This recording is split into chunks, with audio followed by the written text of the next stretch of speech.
Yeah, that's good. Here we go. Ready?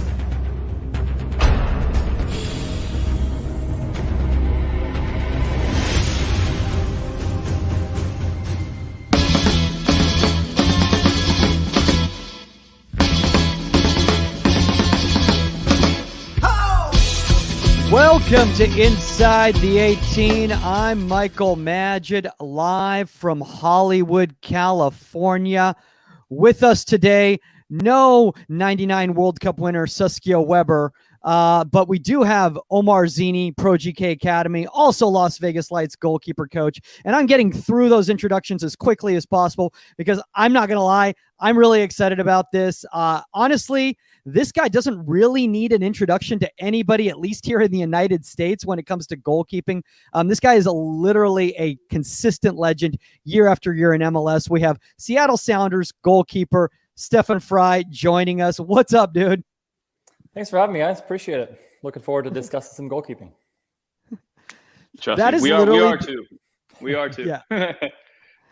But it's so funny, Stefan, the way you said that right there, everyone was like, oh my God, you just hyped up the guy. And like, look how humble he is and low key about the whole thing. And I think that's one of the really cool things about, yourself, Stefan, and a lot of other guys in the league that a lot of people don't recognize is that, very approachable and, you're really about the craft and you're really about the art, and it's not about yourself. It's about the team and making goalkeeping better in general.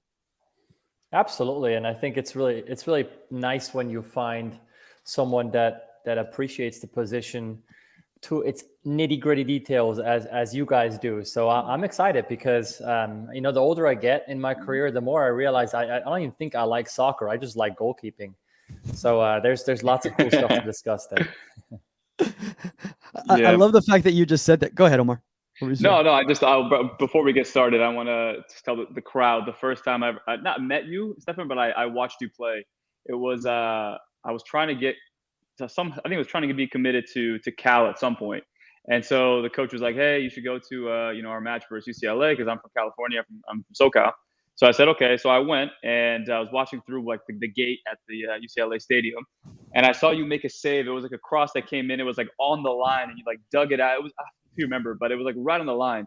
And I remember going, this guy's huge. This guy's a presence, and his reactions are 5-6 times better than mine. And I think I drove home, and I was just like, I don't think I'm going to Cal. I don't think I'm going to Berkeley. I think I'm going to have to start getting my second and third choice options. And so I did.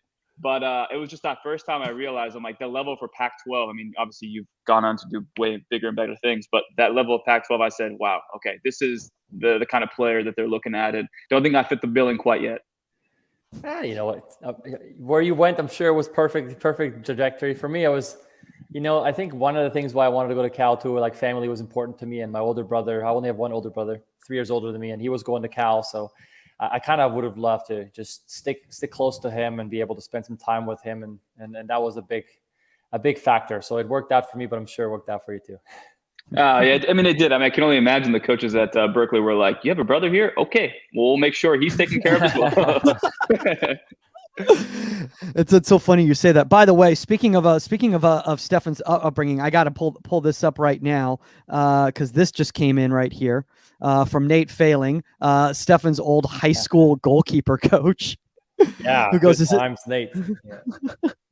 So Nate was actually not my high school coach, but he wasn't. Okay. But I was doing like literally I was trying to find a keeper coach on the side to do extra stuff, because as an issue that I kind of had is when you're going through the ranks and you're adequate, coaches don't want to waste time on getting you better. So you have to seek it out yourself, if you will. And Nate really helped me with that because we would have one-on-one sessions.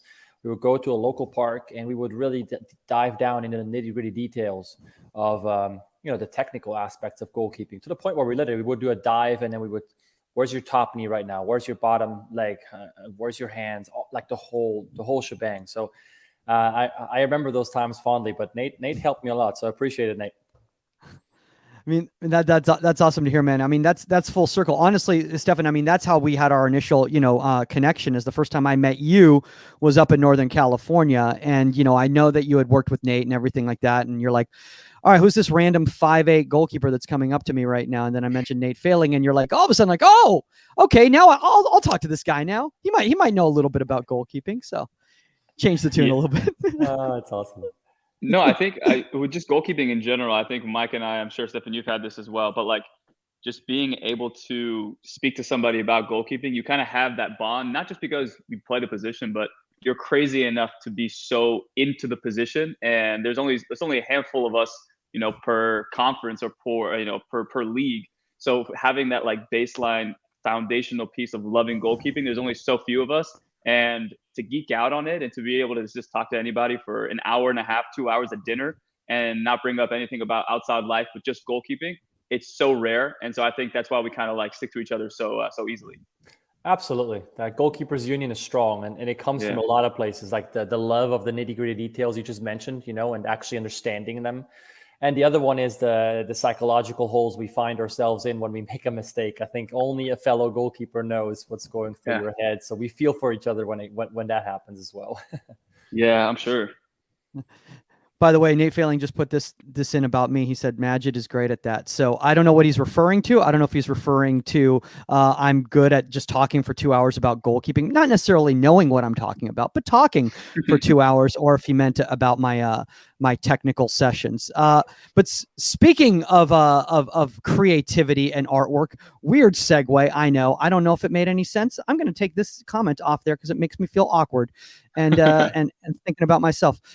Steph, why don't you tell us a little bit? I think there's a lot of people out there who might not be familiar with your creative outlets and your creative side too, which we actually kind of discussed this before on the past, is that a lot of goalkeepers seem to have a creative side to them. So why don't you tell us a little bit about your pieces behind you?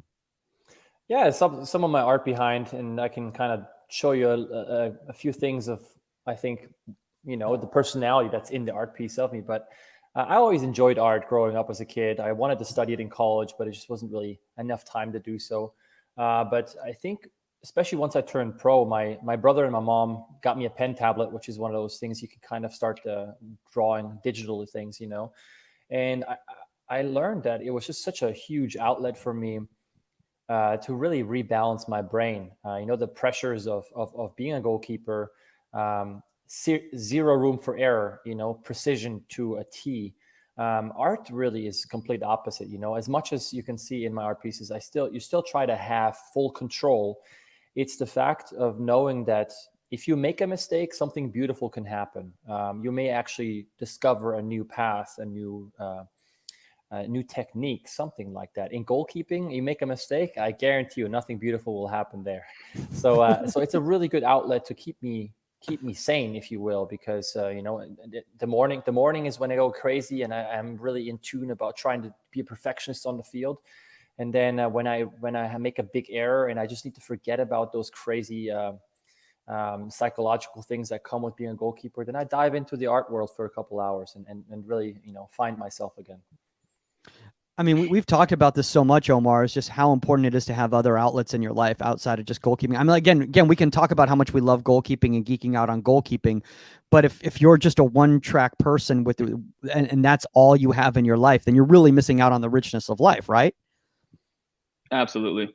Yeah. And I think, again, just to bring it back to what Stefan was saying, is that when you sometimes in art, you go off track and you realize, you kind of gain the perspective of, yeah, I could see this as a negative, or in the grand scheme of life as well, it's like, I can turn this into a positive.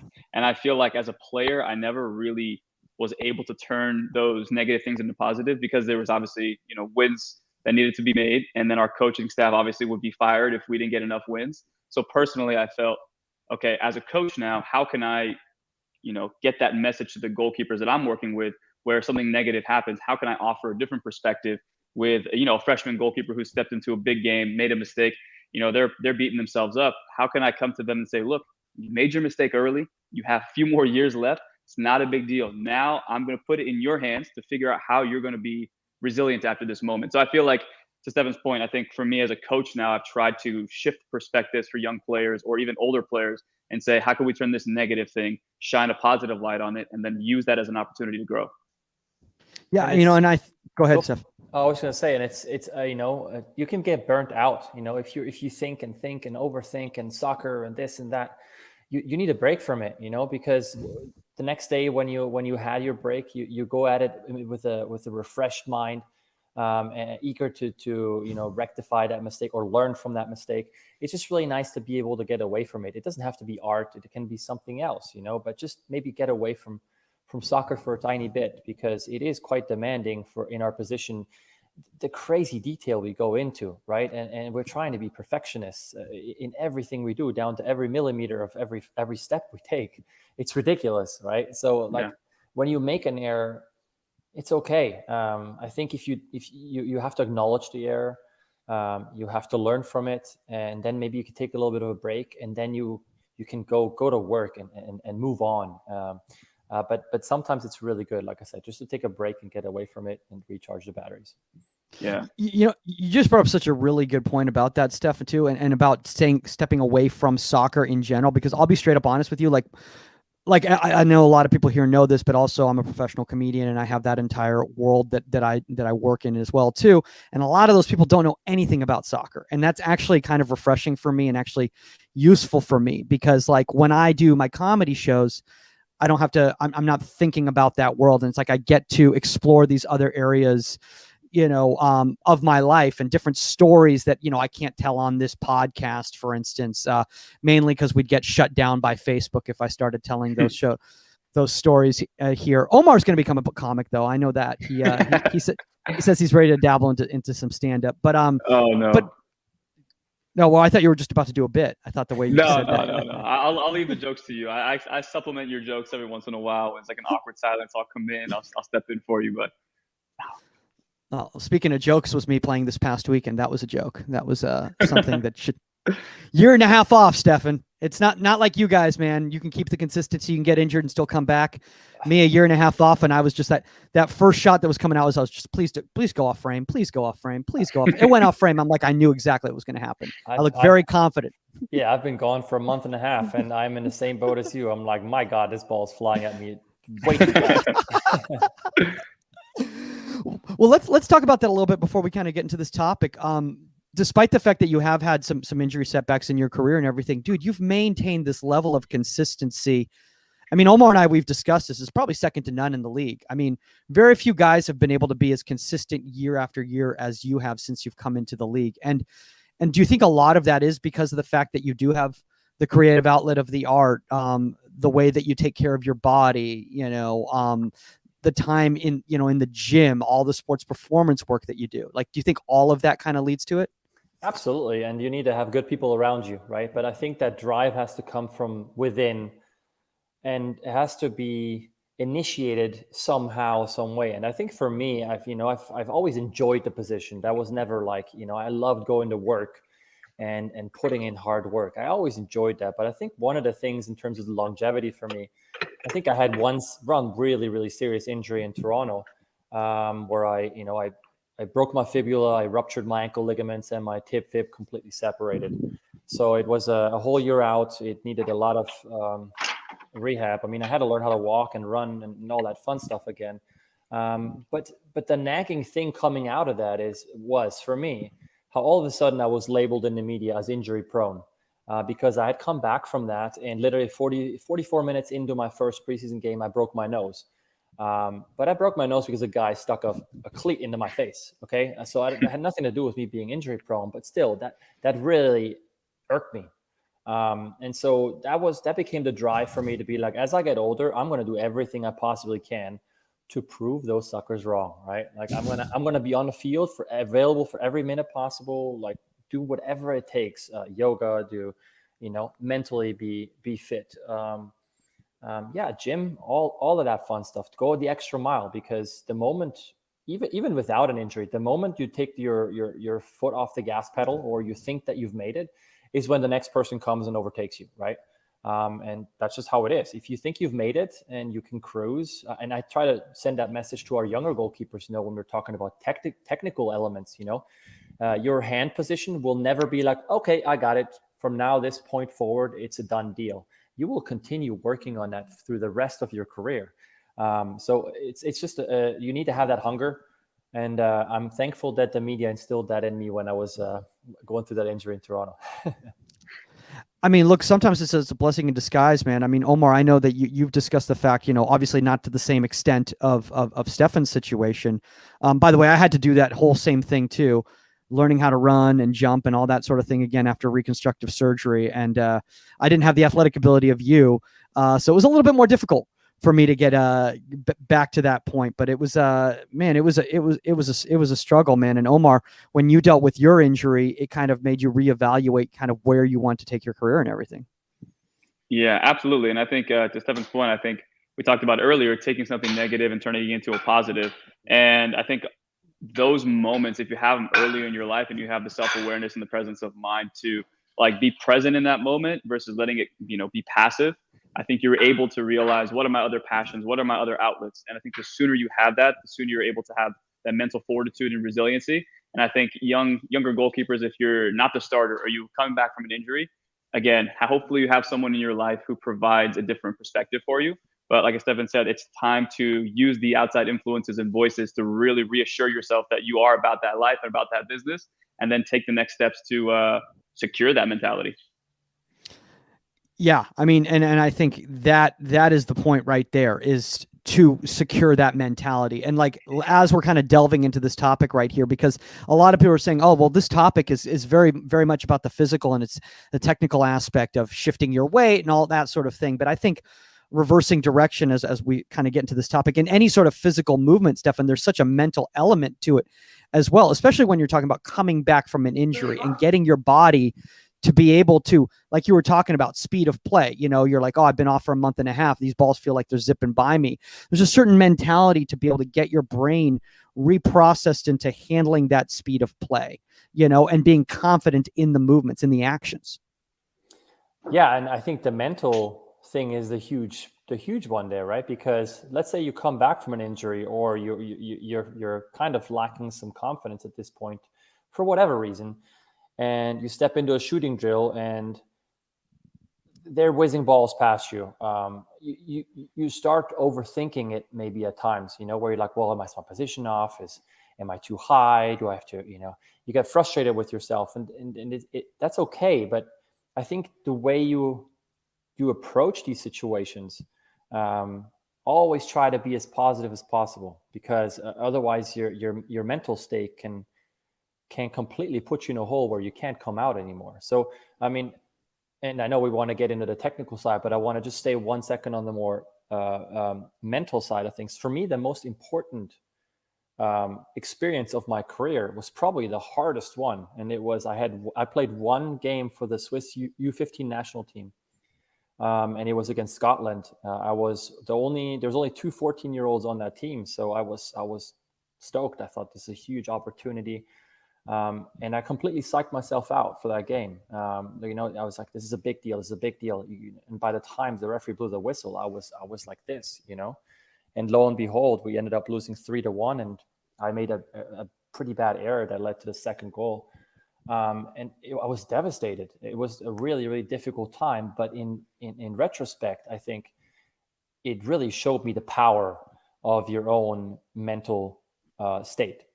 And you can control all that. And with that being said, I think butterflies are always important, because it means you care. You got to embrace them. Why do you have butterflies? It means I care. There's something big happening. Okay, well, let's analyze it. This weekend we're playing this and this team. Okay, they have this player that's good and he does this well. They have this player that's good and he does that well. But now I'm going to go to work for a week, and there's nobody on this planet that's going to work harder than me for a week.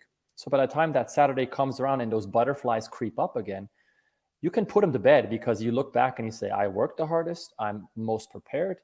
I know this is an important big moment, but I'm good to go.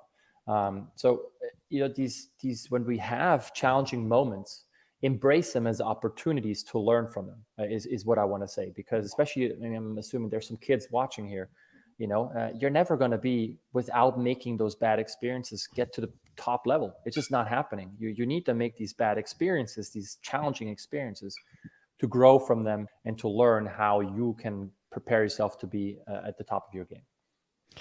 I mean, I think you just put that so well. I love the fact of what you said, that you're always going to have butterflies, because I think that's one of kind of like Omar, and we've discussed this before. That's one of those misconceptions that a lot of young goalkeepers have, is they think that, guys like Stefan at their level, that they don't have that anxiety, that they don't have those nerves in those big moments. I mean, my gosh, man. I mean, we can talk about the save. I can't even imagine the anxiety that must have been going on in that moment when that play happened. But it's about how you deal with it and how you approach it too. Yeah. You're absolutely right. And see, if you're taking that perfect example, the anxiety didn't happen in the save anymore, but the anxiety was there before the game. Trust me, right? Because it was our first final. It was against my ex-club. It was, to the day, it was 4 years after I had been traded. It was December 10th. So the stories in the news were, all these things making it big about me and big about this and that. So I needed to put all those butterflies into their perfect place, so that when the time came to play the game, that I could just play the game. And that comes again with preparation, mentally and physically. Yeah. And the thing that I first off, I didn't even recognize that fact. That's insane. I mean, because it's, I mean, in my opinion, Stefan, and I know everyone talks to you about the save and you don't want to talk more about it because it happens over and over and over again. But that to me is the epitome of like preparation leads to success.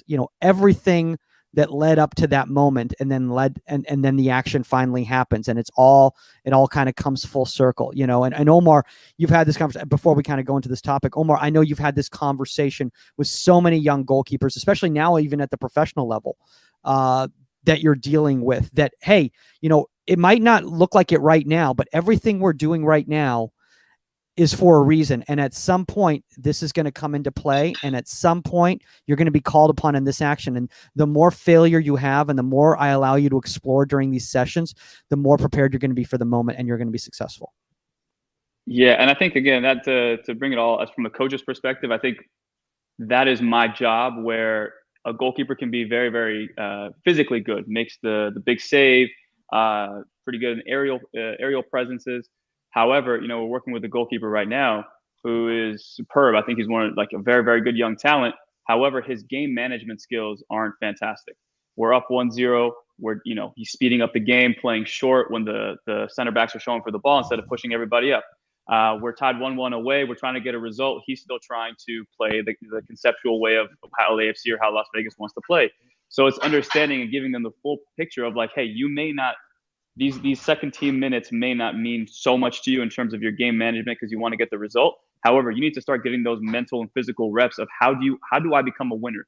So at the end of the day, you have Stefan, you have top of the goalkeepers who they can all make the saves. However, through that experience, the intentional, deliberate understanding of how can I make myself 1 or 2% better than the guy I'm competing against, it's that game management when all things are equal. So I think, as you say, Mike, as a coach, for me, it's like, how can I bottle that message and show you how important it is when you're not really necessarily seeing how important it is now, but in the future you'll need it. So again, for me, it's packaging that in a way that's digestible, but at the same time getting those reps and having them buy in, so that in 3, 4, 5 years when they're playing in an MLS Cup final, hopefully not against their ex-team, but they're playing in the MLS Cup final, they make that save and then they go, oh wow, okay, being able to be mentally strong for 90 plus minutes, where that fatigue doesn't set in because I put the work in off the field. I put the work in training, so that in that 95th minute, I forget which minute it was, I make that big save. And now that's something that we kickstarted 6-7 years ago. And then the fans and everybody's watching and go, oh my God, what a save by Stefan. But it's like, hey,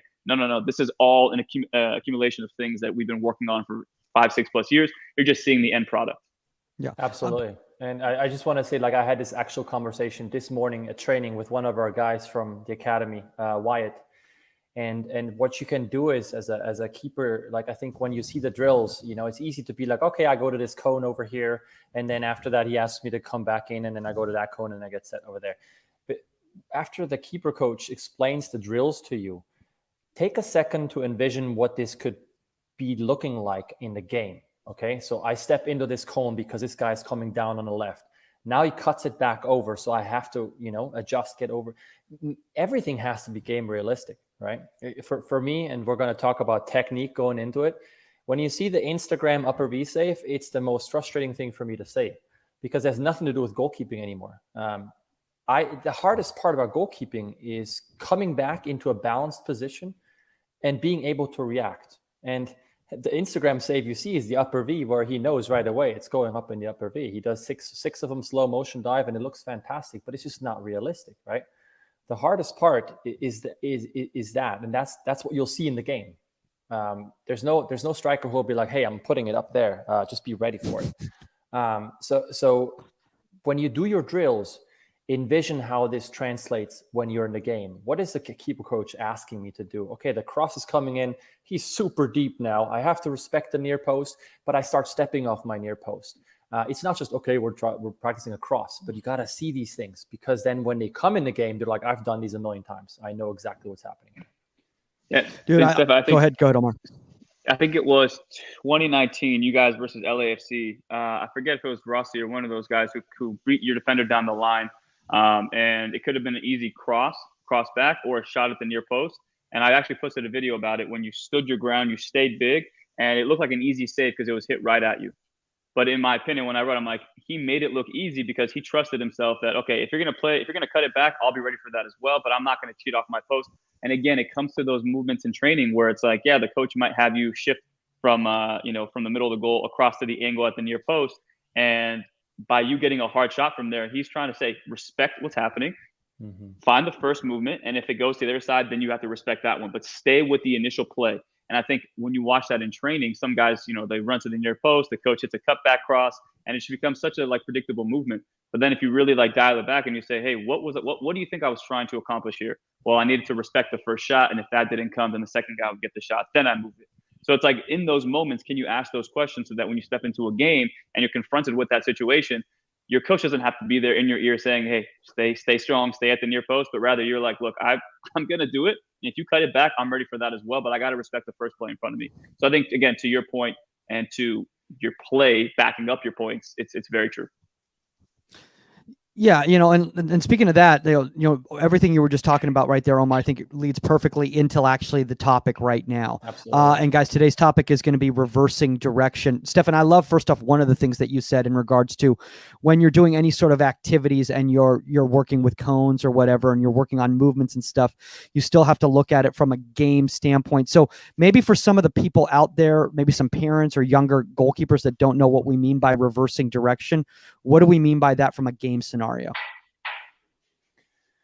I mean, for me, that means, goalkeeping is all about putting yourself in the best position to make the save.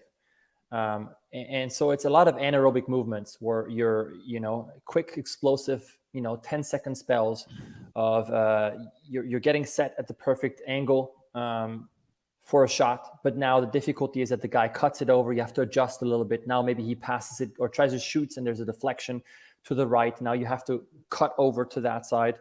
And then you have to get set there in a neutral position again, so that if the ball comes back the other way or wherever it may go, you can adjust to that. And I always try to compare. I think a good comparison is a tennis player.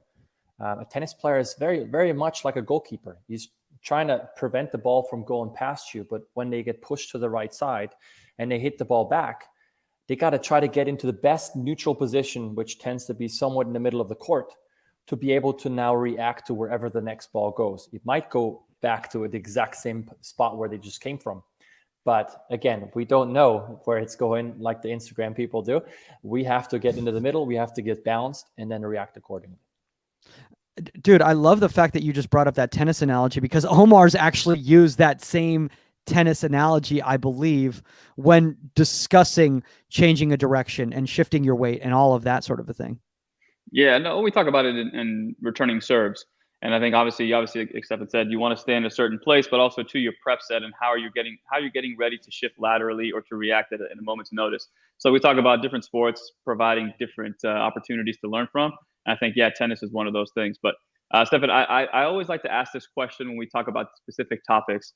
And for this one, I think obviously change of direction. You made that save. Of course, everybody knows about it. But was there ever a goal that you conceded that made you have to dig deeper into this topic, that you said, okay, I committed too far, I shifted my weight too far, and I didn't respect that ball coming back near post? Is there anything that kind of like sits in your mind or a specific goal that taught you that lesson? Not a specific one, right? But I think it's such a fine line, right? Because let's say you're all the way on the left side, and now the guy cuts it across. As that ball gets cut across, you have to assess, when is this guy going to hit the shot at the goal now? And if the ball trickles all the way to the opposite side, you may have to use your momentum. You cannot cut all the way across and be set. There's just not enough time for it, right? So there is moments where I think you come across and you have to use a little bit of your momentum.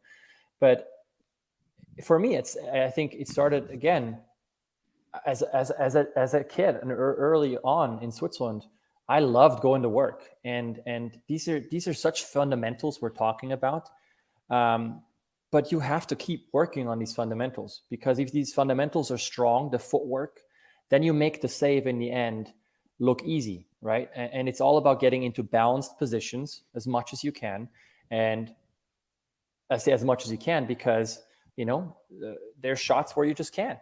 I can't get back into the middle, so now I have to get set wherever I am. Or that ball is all the way on the opposite side. I have to just try to get as much covered as possible. But the fundamentals should always be to try to get into the best position possible. And that all comes with really good footwork. It has nothing to do with your hands at all, which is kind of weird for a goalkeeper, right? But I think so many goalkeepers are always so enamored and focused on the save, and it is the beautiful part of our job is the save, but it should almost be the reward of your hard footwork that you do beforehand. Yes. And I fell in love with that, the pursuit of perfection in footwork, which I'll never achieve, but I fell in love with that early on. Dude, I mean, it shows. And I mean, even I'm talking about, like, I think when I started watching you at Cal, it was something, that lateral movement, that footwork. The thing is that a lot of guys, especially at your size, especially at the collegiate level, which obviously the speed of the play is a little bit slower, can rely on just the size that they have and the length that they have. And Omar's nodding his head. He's like, oh yeah, I dealt with a lot of those guys. But you focus that, you realize that to play at that next level, your lateral speed was going to have to be the same as a guy that was 6 foot, 6'1". You couldn't just rely on your size to be able to make those plays. I want to talk a little bit with you, Steph, about just kind of the shifting of the weight, because Omar and I, we've discussed this a lot before, is that there's just this knack of a lot of great goalkeepers have the ability to never overcompensate. Even when they shift their weight, they're still not overcompensating. And a lot of young goalkeepers think that overcompensating is the same as just slightly leaning. But no, they're so top heavy one direction, they can't make that reversal. These are the most difficult things of goalkeeping, I think, that you're talking about. And I mean, the first thing that comes to my mind, and it's one of the worst situations to be in, is coming back into the middle, doing your footwork so well to get into the position you want to be in, but then getting screened, right? And now it's like, I can't see the freaking ball. And now you have to almost get yourself into, I don't want to say an unbalanced position, but you have to somehow keep yourself balanced while unbalancing yourself, because you have to see the ball. If you don't see the ball, you're toast. So that for me, that's like, but again, it just goes down to the nitty gritty of that, and shifting your weight, right? I think it should start, especially the taller you get. Like you said, for me, as a low center of gravity guy, a 5'8", 5'9", he's going to be much quicker than me. But the taller I get, I got to get more efficient too. So I got to actually start thinking about, if I change a direction, what initiates the reaction? It's the outside leg, right? And now when I go, do I create a false step, a negative step? Well, now I've just lost 3, 4, 5, 6 inches. We all know that in the end, we want to dive off the left foot if you're going to the left. But if you start looking at those things and you try to become more efficient, I mean, I've just gained 3, 4 inches by just not doing a false negative step, right? So, and then if you can throw in all those things, I think you start getting to balls where you're like, whoa, I can't believe I just got to that ball. And that will give you that confidence to be more balanced in the middle. So I don't know what else to say, but I think it's an extremely good topic because we like to focus on the save, but you got to really start at the very, very beginning of when that ball. We go even further where it's like getting set and stuff. But when I've figured out where that ball is going and I have to do a change of direction, what's the efficiency of my feet? Is my base too wide? Is it too narrow? Those are already starting things, right? But then you see it quite often that leg goes out to the side. And like I said, there's the 6-7 inches that I needed to make that save, right? Yeah. So details, focus on the details. Go. Omar, were you saying something? Yeah, sorry. Were you on mute? I think Stefan, for me at least, one of your best attributes and something that I felt like when I was playing, I tried to get better at is the trailing hand.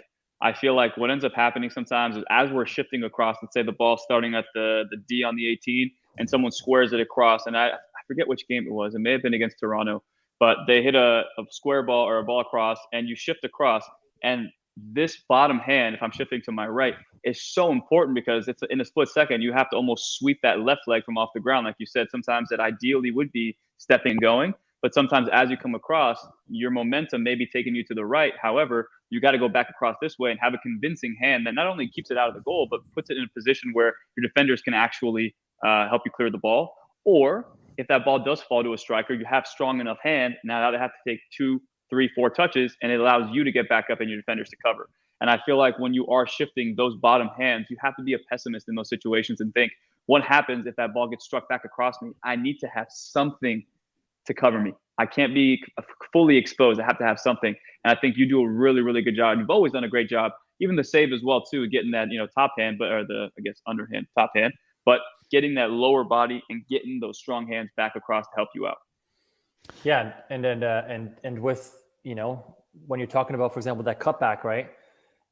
If I'm just having my hand there floating and not really using it, for one, it's dead weight. I'm not using it to get over. And then the other thing is always put your hands in positions and your legs too, because sometimes we have to come out with our legs. Where you have to start worrying about your rebound too, right? Like, when we do all these like Peter Schmeichel swallows, what I'm talking about. Yeah. It happens quite often. You see a goalkeeper come out and the lean is a little bit back and now the hand's a little bit back. And what happens is now, the ball hits the glove, but because of the angle of your hand, the rebound goes towards the goal. So that trail hand that you're just talking about, that trail hand has to be at a positive angle, so that I can absorb the impact and actually make the save. And those are, again, nitty-gritty details where, I remember one, I can't remember against which team, but at CenturyLink, on the left side, 1-on-1, I come out, I do everything right, I read his touch perfectly right. And the moment it hits my hand, I realize my hand's way too far behind me. It goes off my hand and goes into the far post. Those little details, right? That hand is huge for me to, have my holes covered with my legs. My left leg is extended out far. My left arm is above that. It's pretty much, you can't get through there. But now if my right arm is trailing behind, it's not doing me any good.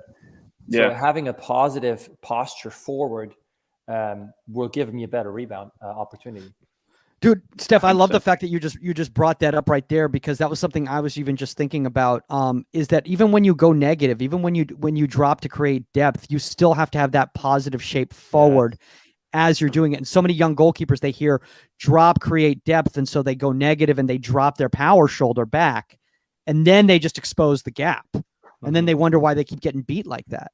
It's the hardest part of that. We did that this morning, at an angle. Tommy plays a rolling ball to the side. You have to go and go for it, like die for it. But then the moment you have it, get back into that, and I know one of your topics you wanted to talk about is, do we do practice coming from a negative, coming backwards? Absolutely, because it's very difficult. What do we always like to do? We like to step into a shot. Well, you can't always. It's just not going to happen. So now if you can't, are you just like, well, I don't know what to do anymore? No, you got to learn what to do. And you said it perfectly. You still, as you're coming back, that anchor point you set has to be perfectly balanced to the point where you come out of it very quickly, but in a balanced state. Because the hardest part, really, if you do all this hard work to come back from the left to the right, and you do all the extra work to get balanced, is that the shot keeps going the way that you actually were going to go, right? Because you almost do you're going from left to right, you counteract it, and now you got to keep going the same way. But if you can get yourself to balance perfectly, I think you can move both ways afterwards. But that's the hardest part. Mike, go ahead, Omar. Again, I'm sure you have this clip, Mike, but I just want to pull it up really, really quickly. Sure. Hold on real quick. 1 sec. I have it here. Okay. Again, I think exactly what you're saying about. Oh, hold on. Is that the one? I'm sure it's muted. Before I share it. Is this the one? Yep. Okay. Did that play? Yeah, it just played. It just played very fast, but I mean, you might want to break it down a little bit. Hold on 1 second. Let me unshare. Remove from studio. Okay, let me just do a screen share. Sorry, okay. So I can actually track it. Anyway, so yeah, that's what you're talking about, I think. Yeah, the first thing I see in that save is all the flaws, all the things that are wrong. So we can talk about those afterwards too. Okay, well, again, like you said, when you have almost like, again, before I show it, you're shifting and you're going the way your body momentum is essentially going through traffic, if I may add as well. So if I just press play here, ball goes down the line, it gets cut back, first time shot. Is that a little bit slower this time, Mike? Good steer. It was a good steer away. But see what you're showing right there is, I think, what we're discussing right here, which is the simple fact is that when you did that pivot drop, your body weight was still forward, so you were able to make that nice dig and keep it positive away from net right there. Boom. Yeah, it's a positive save. I mean, and I think the important thing to see, if you go to the beginning of it, is I think a lot of keepers should see this, right? What am I worried about? I'm trying to keep my body open if the cross comes so I can help out. Now I have to shift more. What I don't like is putting the hand on the post. Don't do that. But there's all these decisions that you have to do. This is the anaerobic thing. But in the end, when the shot happens, can I be in the most forward but neutral position? Because this guy could have roofed to my near, right? Mm-hmm. And I just come from that.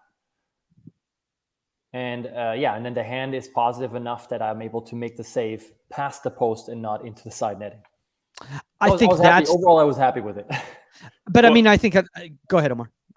No, real quick. I think, again, every time we talk about the goalkeeper is about why, not an easy save, but why does somebody at that level, let's say, make it look like an easy save? And to me, again, you go through every single progression like you were talking about. Why am I set up like this? Well, I'm getting ready for the cross. Why do I start shifting to my near post? Because that becomes the most present threat. Why, when he takes his touch from here, am I not square to the ball? Because he's probably not going to cross it on his first touch. So I have enough time to square up. He takes a touch, and now you square up a little bit more. And then now, as that ball gets cut back, like I talked about the LAFC, again, not the exact same setup of a play, but if you look at like the base pieces to goalkeeping, very similar in terms of respecting what you're seeing, and then from there shifting to the next progression. Hold on, there's a question here from Andres. I can never pronounce his last name. Papakostas? Yes. I tried, Andreas. He says you had a defender covering the near post as well. Did you recognize that because you did take a step to the right to make that great save? No, I took a step to the right side because I knew that the far side was open. Right, I'm trying. If there was way more time, I would have gotten even more into the middle of the goal, but there wasn't no time to do it. So just get over. There's even at my level, there's a lot of field players that are like, oh, don't worry about it. I'll cover the near and you take the far. It's like, that's not how we operate, That's not how it works. Like, because that guy could have his legs open. That guy could turn his body because he doesn't want to take the shot, which he does there. So there's just way too many things for me to think, does he have it? Does he not have it? I just got to try to get more into the middle. Because at that point now, the whole far side is open, right? Mm-hmm. Can I get into the middle, but still maybe get a left hand to the top left or bottom left leg if he cuts it back? And it worked out in the end, yeah. No, absolutely. Yeah, hell of a save, man. I think that, again, that's the thing too, is that, again, going through every progression is great. However, the feet, if you look at the feet again, I mean, I'll show the screen one last time. I mean, It's kind of Okay. tough when you only have one clip because you keep showing it over and over and over. But Dude, I've got I've got 12 clips in right now from Okay. Y Scout just ready to go, so I can pull up any of those right now. So what I like to, again, if you're watching it as a young goalkeeper, is you're not taking huge steps. You're not over shifting. If you look at here, as this ball is being struck, you're shifting into position, but that right leg comes down quick enough where now you can put it into the ground and press out. And I think that is something that goes unnoticed a lot of times. Is that shift is not over. It's not too crazy because, again, you have to respect where that ball is coming from. And I'm sure, Stefan, you could probably correct me if I'm wrong, but you knew there was a guy in this position right here that if that ball did get cut back, you'd likely be getting a shot from here. So you were able to know, okay, from this distance, where that ball might get cut back to, I'm probably going to be facing a shot in a half a second, split second here. I need to have both feet back on the ground. And again, you did it right here. Shift, put that foot back on the ground. And again, it's such a small detail, but I can only imagine you guys are working on this and fine tuning that little nitty. Absolutely, yeah. And earlier in the show. Yeah, and what we work on consistently too is that exact same play in training, but the guy that ended up shooting it there dummies it, right? Because I have to get set for that guy. But now I'm set and he dummies it. Now got to get over even further. Because in the end, we never know. We can only treat what we see, and we can only prepare for what we see. And so you have to respect the near guy. I try to get over and cover as much as I can and respect him. If he doesn't tuck it away, now I have to respect the next one and then the next one, right? Hold on. We just had someone Zoom bomb us here. Nate, what's going on? Hey, what's going on, Stefan? How you doing, man? I'm good. Great to see you, man. How are you?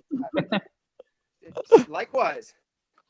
Sorry, I had to run out and go get the kid from daycare. So I went and ran, literally. God, man, Nate, this is hilarious. This is hilarious, man. I think this is the first time we've ever been StreamYard bombed. I don't think that's ever happened before. We've been Zoom bombed before, but I've never StreamYard bombed. I think you just froze too. I sent it out to all of my followers to see if they wanted to jump on too. Can you hear me? Well, we can hear you. You're coming a little bit, You're coming a little bit in and out, dude. But thanks for joining us for a second here, dude. I think your Wi-Fi is a little rough there, dude. We'll connect you guys off the air. All right. I think you're gone, dude. Take it easy, Nate. Later, Nate. Oh, okay. Well, anyway, that was Nate Failing, guys. That was Stefan's private coach back when he was in high school. Yeah, man, that's a trip, man. Well, I want to pull this up right now. Let's pull this up right here if I can, right here. Mike, one last thing before we move on. Sure. Okay. Again, I have my coaching hat on, and I think there are times where people will watch my sessions and they'll say, "Hey, that's a very announced service. They know where it's going."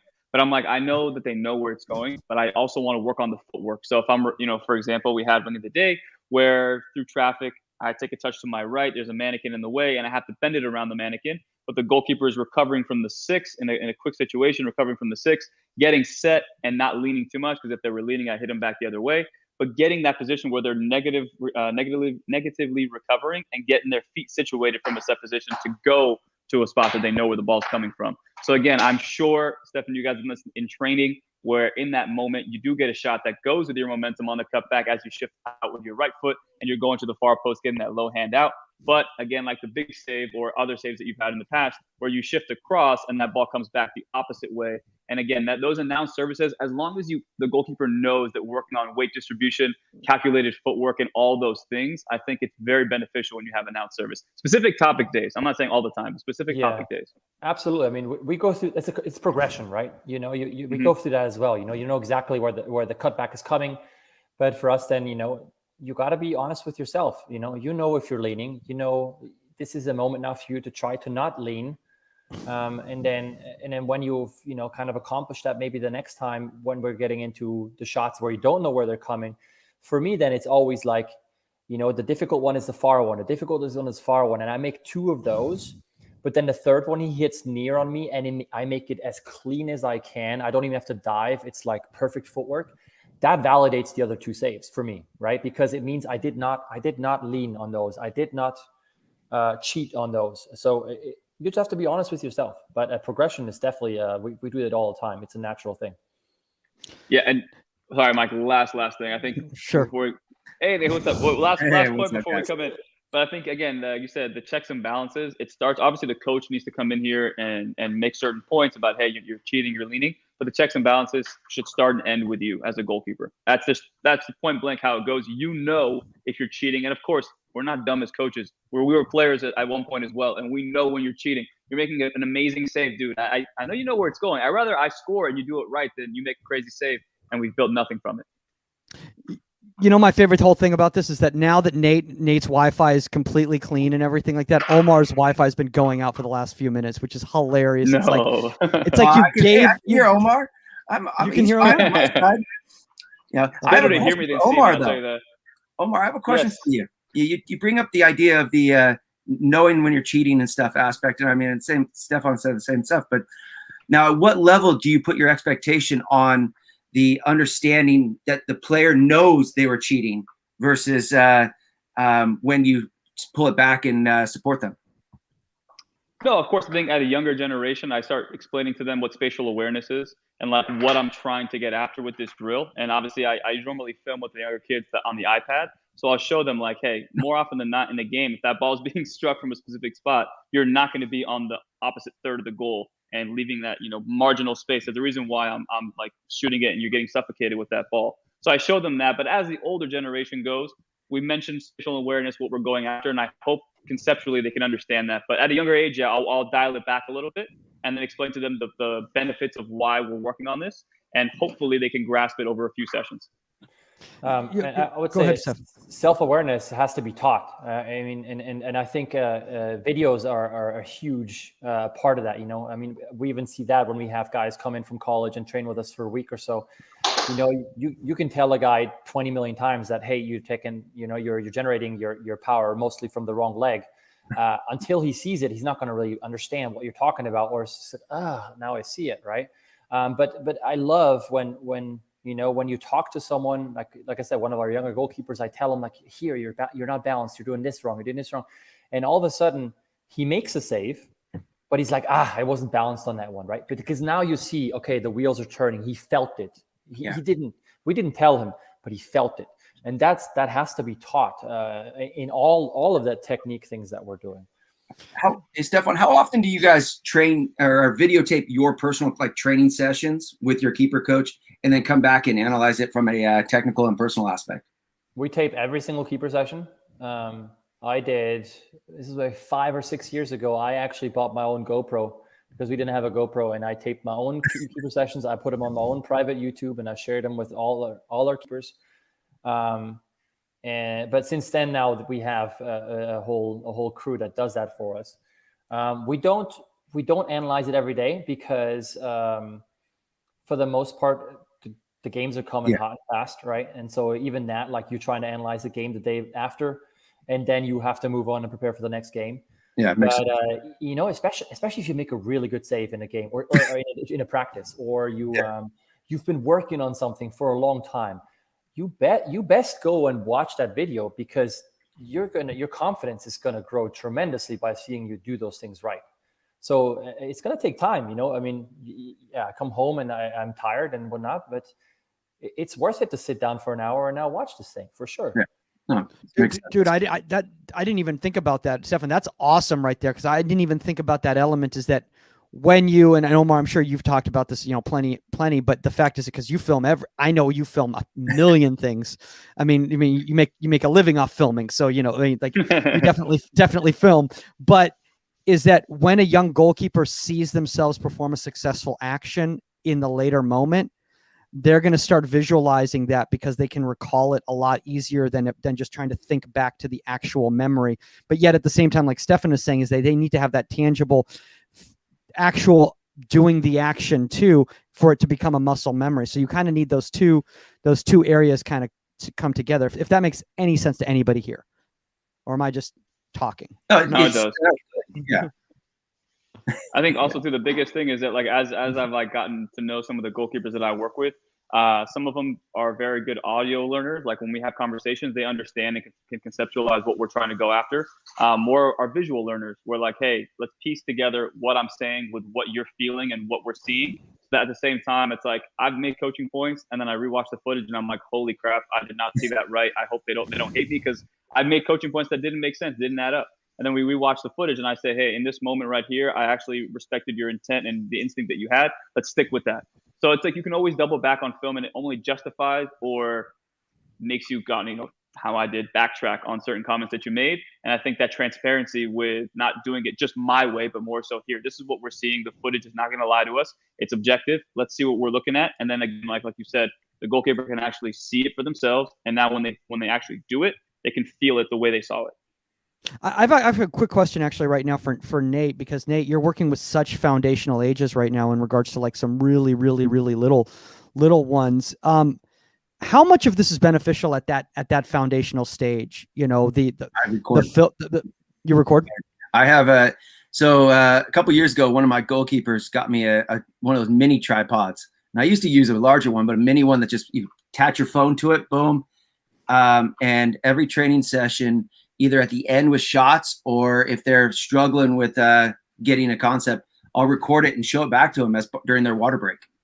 So it's so much easier now than it was back when I worked with you, Stefan, because it was back then it was a lot bigger camera and a lot bigger you had to record it, you had to take it onto a video camera, a little tape, and then put it onto a VHS. But I'm not that old. Come on now.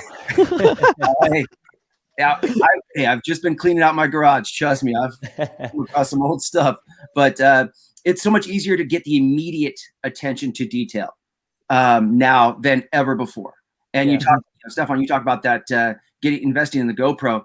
You know, I almost feel bad for your teams that they weren't doing that already for you. But it's awesome that you took the initiative, got it, because you probably made a difference to so many goalkeepers in your organization and the coaches. To get that immediate feedback for those players. But yeah, from a foundational aspect, I use it. Matter of fact, I just used it again today. I had a couple goalkeepers. Was it a 14-year-old, 16-year-old, and 18-year-old? And I just put the camera up, and we did this to finish out, because they had a good session, but I wanted to see their shots and how they applied it. And I recorded with their own camera so that they can watch it later on. But yeah, it's, definitely. It's a great tool because whether it is, you record it and you see it like later in the day, or like Nate just said, you show it right after. I think that it goes right into that whole self-awareness thing of because you can show a video right there and be like, what were you feeling in this moment? Did you feel balanced there? Where did you think your energy came from? Did you push off this? And then, they can actually give you live feedback. Oh, actually, no, I wasn't feeling, I wasn't this and that. And then things start to click in their own brain in real life when they go into stuff, rather than like, Nate just saying again, oh, you weren't balanced. Oh, you weren't balanced. You weren't balanced, right? You can I feel like you're going back to something that happened back when you were like 15 years old. No, but this is a process that just because I've done it a million times, I fail at it constantly in training, but then it's my brain going like, even like I said, even though I make that save, I'm like, freaking wasn't balanced again, and you go on the next one and it's like, yeah, that one felt right. Okay, you got to feel these things. You have to feel them. Yeah. All right, so we're gonna go ahead, Omar. Quick last point I'll make. I think not to harp on it too much, but even our goalkeeper with Las Vegas, there was a moment where against El Paso 2 times where he's backtracking, the ball gets played over the top, it goes to the wide angle. There's no imminent threat just yet, but as he starts to backtrack, the guy serves the ball and he's still shifting back to his goal and his feet are still in the air as the ball is being crossed. And again, nothing happens of it. They cross, the guy headers it over the goal. But again, when you rewatch it on footage, now you show him, I said, Alex, did you even notice that as you were backtracking, you're still not lazy, but you're not getting back to your spot quick enough? And he's like, dude, I've never even saw that. So now when we work on crossing and stuff, when you start to recover, make sure those feet are not lodged in the ground, but in the ground, so that now if that ball does get cut short or go far post, you have the ability to step forward or quickly shift to the far post, versus that quick little second delay of landing and then reacting to what you see. So again, it's like they don't even notice it, they don't feel it, but then when you show it to them, they go, oh. okay, that makes a lot more sense. And just to the one little point with this too, that I think your ego just has to go out. Like you can't have an ego, you know, like you got to get to the point where you make an amazing save, and as silly as it sounds, but you're like, oh, I could have done that better. You know, like, I mean, if I look at my save in 2016, I stumble across, I don't get a clean push off. I should have been stronger and gotten a cleaner push off to propel me out further. I was happy with all the rest and happy with making the save, but we're going to try to work on that now. You know, like that other save you just showed. What is my hand doing on the post? Like, why? You know, I'm a hockey keeper. Like, you don't need that thing there. But you have to have. It's okay to be critical, I think, and you have to also. I can be critical of that save and still be super proud of that save and be like, you know, the push was great, the hand was great, the setup was great.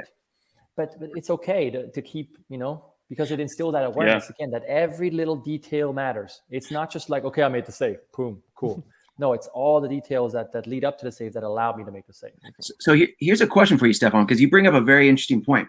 You know, being critical of yourself, but where do you draw that line where that being critical becomes a mental block for success? Yeah.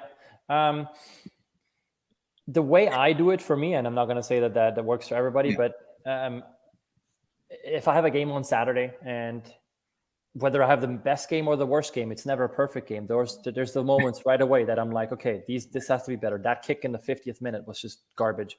All those things, like, right? And then you go and analyze it the day after.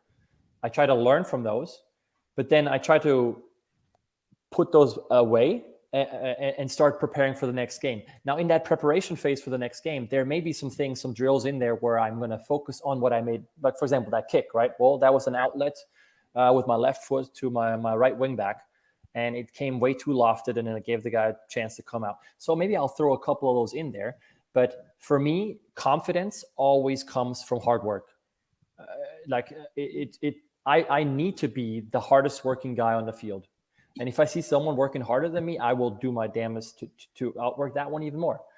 Because when Saturday comes, especially after a terrible game, right, where I made, you know, you bring Omar, you brought up LAFC. I think their very first game at their stadium was 1-1. I don't want to talk about it. Is it? Yeah, no. Right? in the building. Yeah, there's a frame photo. There's a frame photo of that goal. Of course, it's a knuckling free kick in the 90th minute, and I get set. It kind of goes to the right side. It hits my bicep, goes in. Boom, we lose 2-1. There's not much time to assess and be critical. I know I made an error. You don't even need to dissect that one that much. You know what I mean? But you spend maybe a day on dissecting that one, and then for 6 days you go to town. You go to work. You absolutely work your butt off to the point where next Saturday comes along and it's like, well, yeah, I may have made that mistake 6 days ago. I'm a different person now. I've worked 6 days hard. That's way in the past, right? Yeah. How long did it take you to get that mindset? Hold on, Nate, real quick. I just want to pull up. I want to hear your critical eye now with Stefan actually here, because we're gonna bring up some of these plays right now, because Stefan's apparently very critical on himself, and I want to see. Go ahead. He's got a good balance. Before we get into that, I think again also too, I've had to learn now dealing with these young professional goalkeepers is like it's a skill as well to know when to bring something up. Mm-hmm. And I think I felt like early in the season I had to not bite my tongue, but I gave the goalkeeper the benefit of the doubt of like this small moment. I don't want to blow it up to something huge, because I feel like you don't want them to feel like, hey, am I being scrutinized for every single decision? You're supposed to be a goalkeeper coach who understands the fine things, that the fine margins of what is successful and what is unsuccessful. So for me, I've had to take that ability to, Mike knows I like to talk. So sometimes I've had to bite my tongue and say, okay, I'm going to put this in the storage. And if it continues to happen, I can actually say, hey, this is a pattern that we're seeing. And there was 3 or 4 times where the ball's getting played, and instead of playing it one touch, our goalkeeper opens his body, takes it to the other side, and the striker is literally running straight across and has almost intercepted it 3-4 times. Now, in my opinion, if I had done that on the first try and I said, hey, what is going on here? We need to solve this, he would have been like, dude, that was one time. Give me a damn break. But now I can say, hey, I'm showing you a pattern of what is consistently happening. Now in training, you need to decide, or I'm going to expose you to it, but you need to decide, am I going to play it one touch up the field, live to see another day, or is that prep touch going to be away from goal, and are you going to put yourself in between the striker and the ball? Mm-hmm. So I think that is the important thing as well, of when to and when not to say something from a coach's perspective. And as a coach, I think you obviously know your players, I think, the best, and how they respond to criticism. It's always the easiest, I think, when you had a good result or you had a good showing, to now go into the nitty-gritty details that you did wrong, because I'm totally okay with that, right? If I give away that goal at LAFC, I don't need my keeper coach to come and be like, what did you do there? You know, he knows that I know that I screwed up, right? We don't need to really dissect it. It's like, okay, we're going to maybe hit some more knuckleballs from outside the box, or blinded balls, things like that. But we don't really, the next game is coming up pretty quickly, so we don't really need to harp on that part. So there we just kind of scratch it up. That was a mental error. I'm not even worried about that one. You've been so good with those. So you kind of, I think, you build a relationship with your keeper coaches on when do you approach and how do you approach? Yeah. Absolutely. Should I pull these up? All right. Oh boy. Yeah, go for it. All right. I'm gonna do this right now. All right. I'm just gonna find this right here. Okay. Boom. And hold on. No, I want to turn this off here. Okay. So let's start at the very beginning right here. So this is the play. I think this might be the same game that Omar actually pulled up right there. I think this is in the 63rd minute right here. Basically what happens is Christian Espinoza plays a ball from the channel on the outside of the 18 into the box. There's like a slight back heel touch, and then the ball kind of falls to Gilbert Fuentes. It kind of leads you to reverse direction and body weight shift, and great save right there. So let's kind of walk through that again. I think this is awesome goalkeeping right here. So ball's played in, boom. I mean, thoughts there? I mean, Stefan, do you want to break this down, kind of what happened? Yeah, sure. I remember this was not from this year. This was from last year at least. But okay. So staying open again, I think number one on the cross, staying open. A lot of keepers you see that close themselves off. So when the ball comes to the far side, I think you're going to struggle to help out. So try to stay open. Then I drop back a little bit, because I feel like the older I've gotten, if I'm somewhat closer to the line, I give myself more room to be technically sound and get to balls. So I have a slight drop in step there. Then I think I actually get blinded. So I take a bit of a step to the right to see it. And then the actual shot is more of we call it the chaser. There's not much pace on it, but you need to get your next step into it to be able to still get there.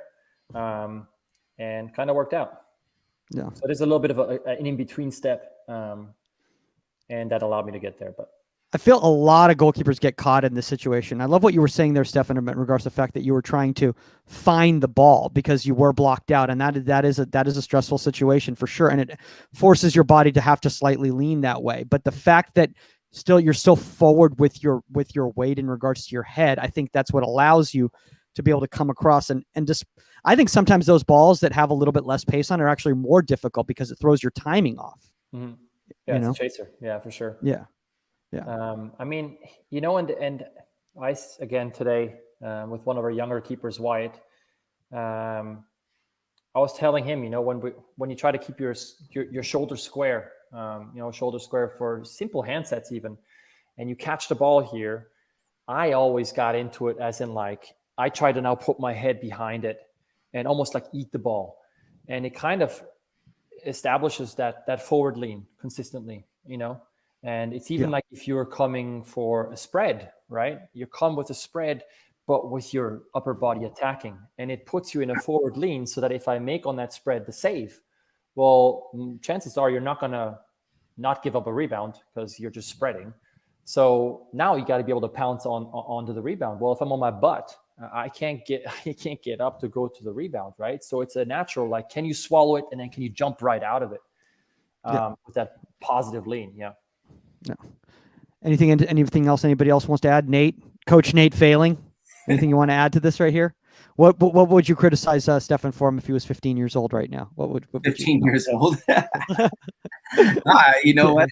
I mean, the only thing you could say is is the push off, but it was more of a reactive push off. Like, hey, I don't see anything until the 6-yard box. Now I'm going to have to try and cover the lower corner. Get your body there, because you can see where with his feet, he's not quite getting that power step, but he's not seeing it either.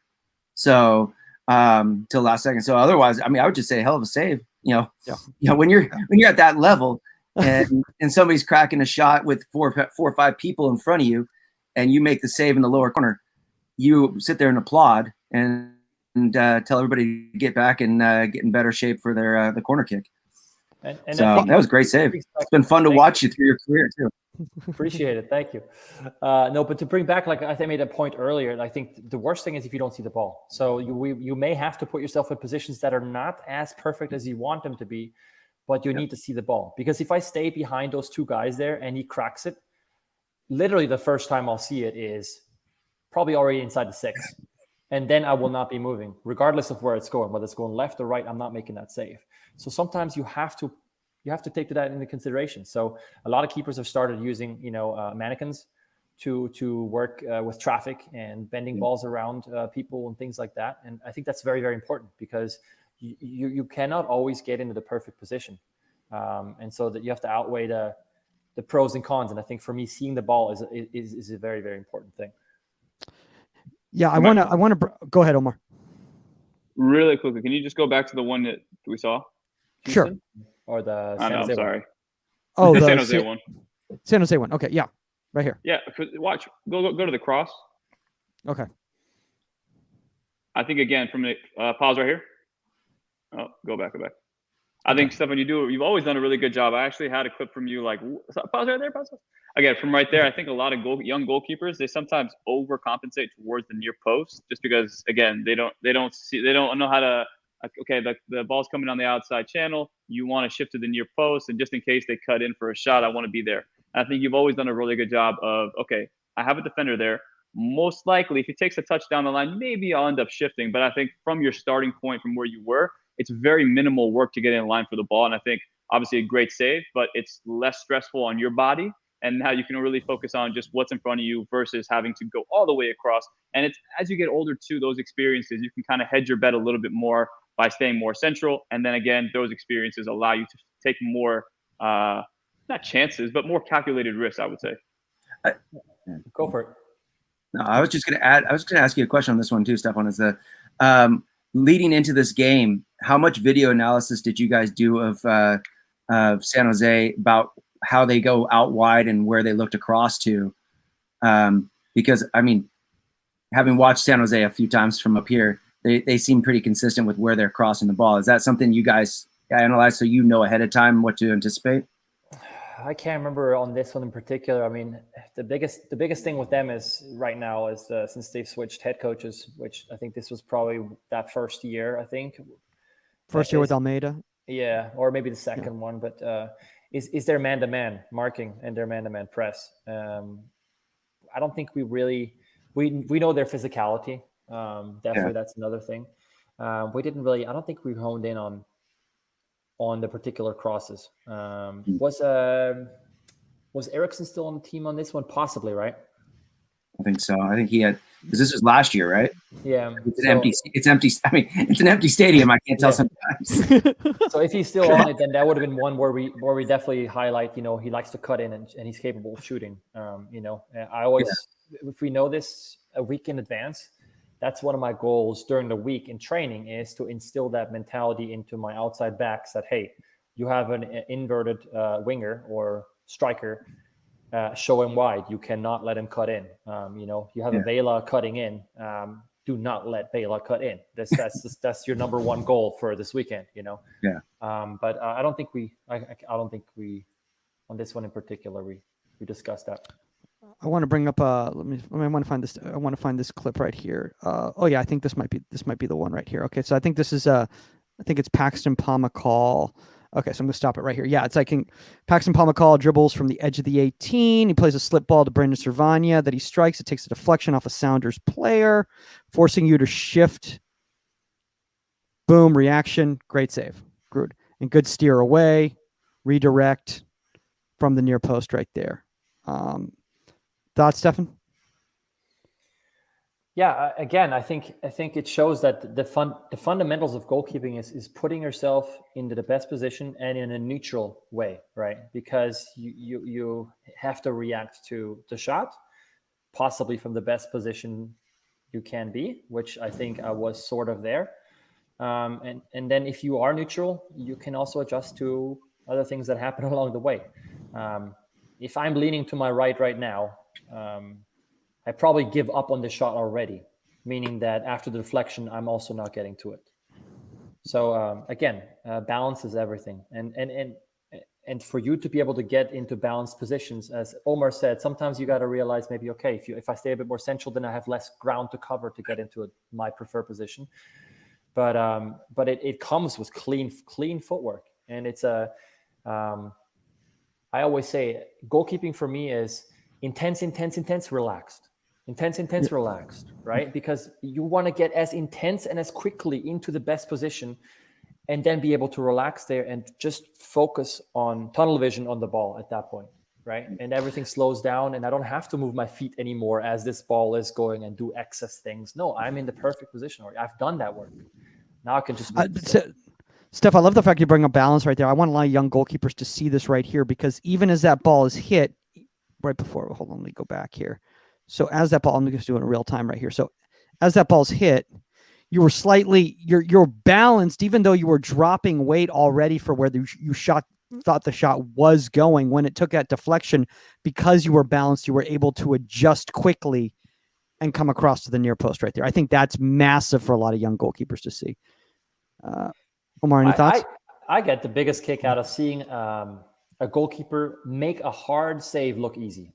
And, it's I'm starting to get into broadcasting, and it's the most frustrating thing when you see a person on the air say like, oh, easy save.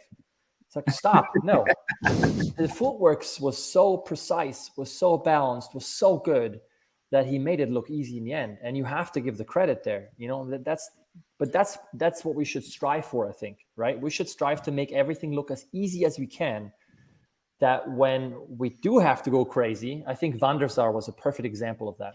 The only time Van der Sar would dive is if he actually had to, because the efficiency is through the roof, right? The footwork is through the roof. We all know you can get to the upper V, but you don't have to do it on every single ball. It's better if you can get it there easy, comfortable, and now instead of giving away a corner, you can actually hold on to it. Even better. Absolutely. Go ahead, Anik. Quick question for you, because maybe I missed something in the time that I had to go and run and get the kid. You bring up balance, but you also brought up at the beginning of the session how when you were up in Toronto and you were, and then the 4 years in between, the media saying some stuff to you, and you said, I'm going to battle back, and you took up yoga and you took up other aspects to really hone your body.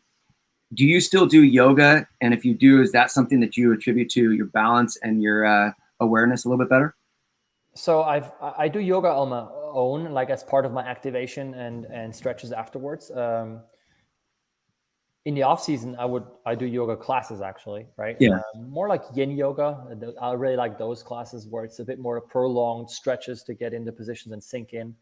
But our keeper coach Tommy, I mean, he swears by, like a Buffon, for example. Buffon, I think, came from an Olympic weightlifting family. So it was, very much knew, or from his parents at least, how, your body just, as you get older, things get tougher and tougher. So you got to do everything you can. And apparently he put yoga into his regiment the older he got, and it prolonged his career. So, I mean, why wouldn't you try to do everything you can, right? I mean, it's great. I did it for one of my seasons, so I know, and I swear by it, but it was great to hear you saying it, because as much as a keeper coach, I preach it to my kids, like, hey, take advantage. If you have the chance, weights are one thing, but being able to do yoga and have that flexibility and the balance is an important aspect of the game. So it's great hearing you say that. So well done. And that is, we're not even discussing the placebo effect of all these. And it kind of goes back into the whole thing that I'm talking about the whole week, the prep for me, right? I work the hardest on the pitch. I do the yoga. I watch the tape. I go and eat clean. And then on the weekend where I'm like, well, I did everything. Nobody can do more. And the placebo effect of all that combined, it helps your mental game tremendously, for sure. That's awesome, dude. I love the fact that you just brought that up, and guys, I don't know how everyone's doing on time right now. 2 minutes. Oh, you got 2 minutes. You got to bounce. But Omar, in regards to what Stefan was saying right there, in regards to like, I've done everything I can. Now it's out of my hands. It is so important for young goalkeepers to understand that things just happen in the game. You can't prepare for everything. All you can do is do the best to be ready for every situation and then let the scenarios unfold. Yeah, and I think that's the kind of reassurance from the coach too, of like, when you get into sessions, sometimes goalkeepers, yes, I enjoy you asking questions, but sometimes they overthink things. And for me, I've always felt that like when coaches made me overthink stuff, I had that mental block and I wasn't able to play off instinct. So again, all the lessons that I learned as a player, whether it was good stuff or bad stuff, I try to relay that to my goalkeepers and, have conversation like, hey, right now, I think you're thinking too much. Just go off your instinct. That's why we have you here. That's why we signed you. Your instinct is more than enough. We can piece all those things later on, but we have a game tomorrow. Take it easy, take a deep breath, and just play off instinct. And I think, again, just having that reassurance, in my opinion, to just say, hey, whatever you see, react to it the way you normally react to it is very important. And then again, when we have time to work on specific topics or work on service, hitting a rebounder or hitting, stuff on the ground or whatever through traffic, then those are specific days where we, work to increase your level of instinctual reaction. But for now, just what you're good at is what you're good at. Make it happen. Yeah, no, I think you said it really well. Well, Nate, we'll let you get back to the children here as we finish wrapping up. Hey, Stefan, great seeing you, man. Hey, take care. Definitely look forward to seeing you back on the field again, and stay healthy. And then it's great that you and Mike connected to have this show with Omar as well. So and Mike, thanks for having me. Omar, have a good one, guys. And maybe I'll see. Maybe I'll see you soon, Omar, when you come up and play the Roots again. It was just too darn hot last time. Yes. No. Don't worry. It was tough too. Good luck, guys. All right, Nate. Later, Nate. Take care. Later, Nate. So as we start wrapping up, I want to play this last clip, Stefan, if you've got the time real quickly. This is okay, cool. So I'm going to pull this up right here. Can everyone see this? Okay. This is against Colorado. I think what happens right here is the dribble is played. There's like a couple touches outside the 18 onto the corner balls played into the box. Sounders player misses it, which kind of puts you in a rough situation where you've got to reverse direction. Closes massive. What a save. God, that's unreal. Yeah, I think the best part about the save is, for me, again, we talked about this before, is I have to respect that the first guy could finish this, right? Yeah. And so I have to get set there, and now it puts me in a pretty bad position. And at that point now it's crossover, efficient, and right now I cannot get set. There's no way you can get set for this far guy. This is kind of what I was talking about. Yeah, you want to get set whenever you can, but this is just not realistic. Where am I going to get set? Out of the goal? So now it's just getting back, and this is pure desperation and trying to just get back and make yourself as big as possible, and worked out. But that was such a quick shift of momentum, and then you just had to literally just push all your body into that and just say, you know what, I'm just going to run into this gap and just cover this gap as well as I can. Yeah, in my opinion. Sometimes there's saves that are, pure technical saves. Other ones are reaction saves or athletic saves, and this one is just a pure desperation save, right? It's just you do what you can, and sometimes it works and sometimes it doesn't. Yeah. Omar, I just want to let any young kid out there, this is not a normal save, so I don't want you guys going out there and thinking you guys can do this kind of stuff. I want you guys to believe it, but this is the reason why Stefan is where he is. This is just, again, that special instinct that you have to make those kind of saves. And again, you can work to this as a young goalkeeper, but again, that's why the technical stuff is important. However, you need to give yourself that freedom to try as many new things as you possibly can and to make crazy saves. And again, I mean, when you look at Peter Schmeichel, for example, he played handball of all things, a different sport. So him learning how to do that the star save, it came from a different sport, and it was looked at as like, what is he doing, until he made it look great and made a great save out of it and used it in the proper context in a match. So I think, again, it's very, very important there's an opportunity, a small percentage of you is that specialness in what you offer to the table. And I think, again, as young coaches or any coaches out there, it's important to allow that special, that special trait to come out during sessions versus clamping down and say it has to be made a certain way. This save has to be made a certain way. I'm sure anybody who's super technical could say, oh, you could have done this better, you could have done that better. But at the end of the day, it was just an emergency situation that needed an emergency type save. And that special trait that you have, Stefan, which I've seen for, I mean, like Mike said, you've been so consistent for so long. And we've been very fortunate. I'd say we're lucky to have seen you at Cal. So we've seen you for a longer period than most people have. And the progression that you've had that special trait since you were younger. So, I mean, props to you. I appreciate it. Thank you. I mean, and you said it perfectly. I think, you have to have that, try to have the love for the position to the point where you can sit there and you can dissect every millimeter of every step for hours and still be happy about it. But then also, realize when someone just makes a good, crazy save in a game and it maybe wasn't technically the most perfect, it still is like something to be proud of and to just to be, I don't know. I love this position so much for all of it. The technical aspect that I just described and falling into those things, but also just the pure self-sacrifice kind of attitude that you have to have as a goalkeeper. I always make this joke. I say in video games, if there's a shooter, I'm the medic. I'm the team player. Because as a goalkeeper, you kind of have to be a team player, right? You got to be the crazy nut that says, I'll take one straight off the face if it means that we can get a tie. And I love that. I just, and with that, it doesn't have to be technically perfect. It will, you can't take a shot off your head technically perfect, but if it does, then I really admire that. So keep being goalkeepers, keep pushing, and keep falling in love with the position. Yeah, well, I agree. And I think, sorry, Mike, last point, I think, again, that's something that I've been saying as well, is that like the game is already chaotic, and as goalkeepers, we're the ones to bring stability to the game. So we control it a lot more than we think. So as things get hectic, if we can be that stabilizing force within the team, like you said, the medic in the situations where like last resort, I'm coming in to help everybody, fantastic. And then again, your threshold of how much you can stabilize throughout your career through the experiences only gets more and more if, again, you're present and not passive in every single moment that you have. Absolutely. Yeah. Yeah. The only way I would have made that save is by accident. So that's how that would have happened. Is I would have tried to set. I would have tried to set. I wouldn't have been able to set in time, and then I would have just still been off balance, and just my body would have just been going, and that I would have made the save, and everyone would like, that was brilliant. I was like, no, actually, I just how many saves I've made by accident, but we say that too, and we can go into the training ground afterwards and then dissect the technical aspect of it. But if you make a save on the weekend, I don't care how you make the save. Yep. For sure. Absolutely.